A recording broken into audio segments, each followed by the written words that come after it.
Hello friends, welcome to Nazma's food recipes. గోదావరిలో special అయిన బెల్లం పాకుండలను చాలా ఈజీగా మంచి మంచి టిప్స్తో ఎవరైనా ఇట్టే చేసుకోగలిగేలాగా చాలా టేస్టీగా ప్రిపేర్ చేసేసుకున్నాము. రెసిపీలోకి వెళ్ళే ముందు ఫస్ట్ టైం నా ఛానల్ చూసినట్లయితే సబ్స్క్రైబ్ చేయండి. రెసిపీ నచ్చినట్లయితే లైక్ చేయండి. అయితే లేట్ చేయకుండా పాకుండలను ప్రిపేర్ చేసేసుకుందాము. పాకుండలు ప్రిపేర్ చేసుకునేటప్పుడు మనం తీసుకునే బియ్యాన్ని బట్టి పాకుండలు కానీ అరిసెలు కానీ చాలా పర్ఫెక్ట్గా వస్తాయి.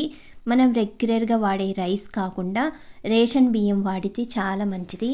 నేను ఇక్కడ చూపిస్తున్న కప్పుతో 2 కప్పులైతే రేషన్ బియ్యాన్ని అయితే తీసుకున్నాను. ఇలా తీసుకున్న బియ్యాన్ని గిన్నెలో వేసుకుని 2-3 సార్లు మంచిగా వాష్ చేసుకుని ఒక 8 నుంచి 10 గంటలు అయితే మంచిగా నానబెట్టుకోవాలి. రాత్రి నానబెట్టుకుని ఉదయం అయితే ఈజీగా ప్రిపేర్ చేసుకోవచ్చు. ఈ విధంగా మంచిగా వాష్ చేసుకుని వాటర్ ఏమీ లేకుండా స్టెయినర్లో వేసుకుని వాటర్ అంతా మంచిగా పోనివ్వాలి. ఇలా వాటర్ అంతా పోయిన తర్వాత పల్చని కాటన్ క్లాత్ తీసుకుని నానబెట్టుకున్న బియ్యాన్ని పల్చగా స్ప్రెడ్ చేసుకోవాలి.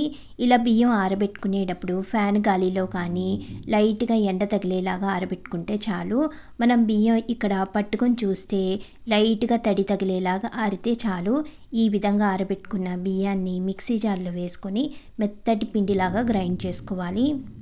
పిండిని ఇలా గ్రైండ్ చేసుకునే కన్నా పిండి మరలో ఆడించుకుంటే మంచిది. ఒకవేళ మీకు పిండి మరలో ఆడించుకునే వీలు లేకపోతే కనుక ఇంట్లోనే ఈజీగా ఈ విధంగా ప్రిపేర్ చేసుకునేలాగా చూపిస్తున్నాను.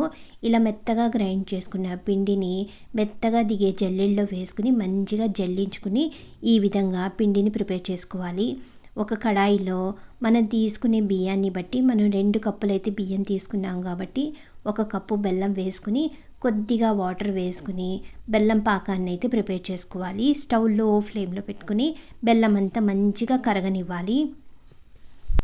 బెల్లం అంతా బాగా కరిగి పాకం మరగడం స్టార్ట్ అయిన తర్వాత ఒక గిన్నెలో వాటర్ తీసుకుని మనం ప్రిపేర్ చేసుకున్న బెల్లం పాకాన్ని కొద్దిగా వాటర్లో వేసుకుని మనం బెల్లం పాకం రెడీ అయిందో లేదో చెక్ చేసుకోవాలి.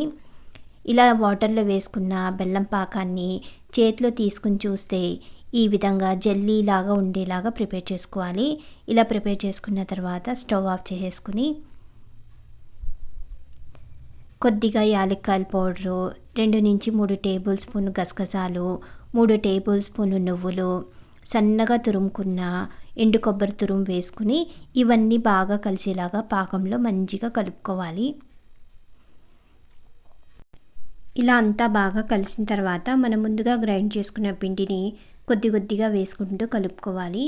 మీకు కుదిరితే కనుక ఒకళ్ళు వేసుకుంటూ ఇంకోళ్ళు కలుపుకుంటే చాలా ఈజీగా ఉంటుంది.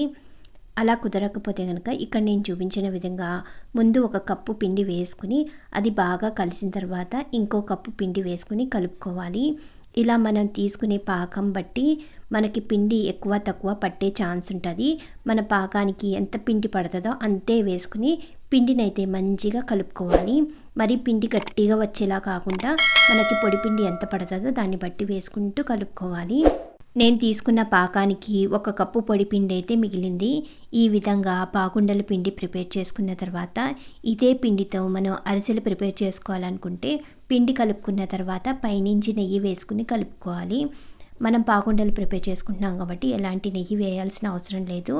ఈ విధంగా రౌండ్ బాల్స్ లాగా పాకుండలు ప్రిపేర్ చేసుకున్న తర్వాత స్టవ్ మీద ఆయిల్ పెట్టుకుని ఆయిల్ కొద్దిగా హీట్ అయిన తర్వాత స్టవ్ మీడియం ఫ్లేమ్లో పెట్టుకుని మనం ప్రిపేర్ చేసుకున్న పాకుండలు ఆయిల్లో వేసుకుని కొద్దిగా ఫ్రై అయిన తర్వాత అప్పుడు స్టవ్ హై ఫ్లేమ్లో పెట్టుకుని మంచి గోల్డెన్ బ్రౌన్ కలర్ వచ్చేలాగా అటు ఇటు టర్న్ చేసుకుంటూ మంచి కలర్ వచ్చేలాగా ఫ్రై చేసుకోవాలి. ఇలా ఫ్రై చేసుకునేటప్పుడు స్టార్టింగ్లోనే హై ఫ్లేమ్లో కాకుండా మీడియం ఫ్లేమ్లో పెట్టుకుని ఫ్రై చేసుకుంటే పాకుండలు ఈవెన్గా ఒకే కలర్లో వచ్చేలాగా ఈ విధంగా ఫ్రై చేసుకుని కడాయిలోంచి తీసుకున్న తర్వాత అదే రోజు తినే కన్నా నెక్స్ట్ డే తింటే పాకుండలు చాలా టేస్టీగా ఉంటాయి. పాకుండలు ఎక్కువ రోజులు నిల్వ ఉన్నా కూడా చాలా టేస్టీగా ఉంటాయి. మనం ప్రిపేర్ చేసుకున్న పాకుండలు నెల రోజుల వరకు ఈజీగా నిల్వ ఉంటాయి.